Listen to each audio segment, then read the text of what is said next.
नमस्कार, मी दिलीप स्वामी, जिल्हाधिकारी तथा जिल्हा दंडाधिकारी बोलतोय। आपणाला सर्वांना माहिती आहे, आंतरराष्ट्रीय स्तरावरच्या काही प्रसंगामुळे आपल्याकडे गॅस आणि डिझेल पेट्रोलचा तुटवडा आहे अशा पद्धतीच्या बातम्या प्रसारित झाल्या। काही लोकांनी अफवा पसरवले, त्यामुळे खूप ठिकाणी पॅनिक परिस्थिती निर्माण झालेली आहे। परंतु जिल्हा प्रशासन या संदर्भामध्ये दक्ष असून सर्वत्र तपासणी सुरू आहे। आपल्याकडे डोमेस्टिक म्हणजे घरगुती गॅस वापराच्या संदर्भामध्ये कुठलीही अडचण नाही आहे। त्यामुळं घरगुती गॅस ग्राहकांनी पॅनिक होण्याची कुठलीही आवश्यकता नाही आहे। आपणाला रजिस्ट्रेशन नंतर जो काही कालावधी दिला जाणार आहे त्या कालावधीमध्ये आपल्याला गॅस सिलेंडर मिळणार आहे। फक्त कमर्शियल गॅस उपलब्धतेच्या बाबतीमध्ये अडचण निर्माण झालेली आहे। त्याच्या संदर्भामध्ये सुद्धा शासन स्तरावरून प्रयत्न चालू आहेत आणि जिल्हा प्रशासन स्तरावर सुद्धा या संदर्भामध्ये विविध कंपन्यांशी बोलणे चालू आहे। परंतु घरगुती गॅसच्या संदर्भामध्ये ग्राहकांनी पॅनिक होण्याची आवश्यकता नाही।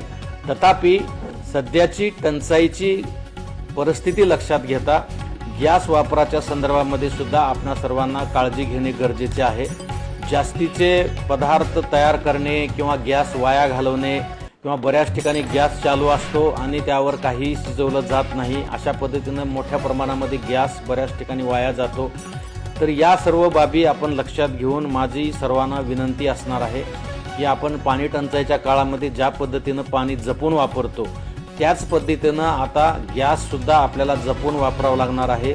जोपर्यंत ही परिस्थिती निवळत नाही तोपर्यंत प्रत्येक ग्राहकाने आवश्यकतेप्रमाणेच अत्यंत काटेकोरपणे गॅसचा वापर केला तर आपल्याला गॅस पुरेसा उपलब्ध होऊ शकतो।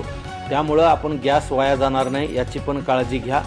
संपूर्ण गॅस एजन्सीच्या तपासण्या आमच्या पुरवठा विभागाच्या टीम मार्फत तयार केलेल्या तपासण्या होत आहेत। जिल्हाभरामध्ये आपण 11 टीम तयार केलेल्या आहेत आणि कालपासून सातत्यानं या ठिकाणी तपासण्या सुरू आहेत।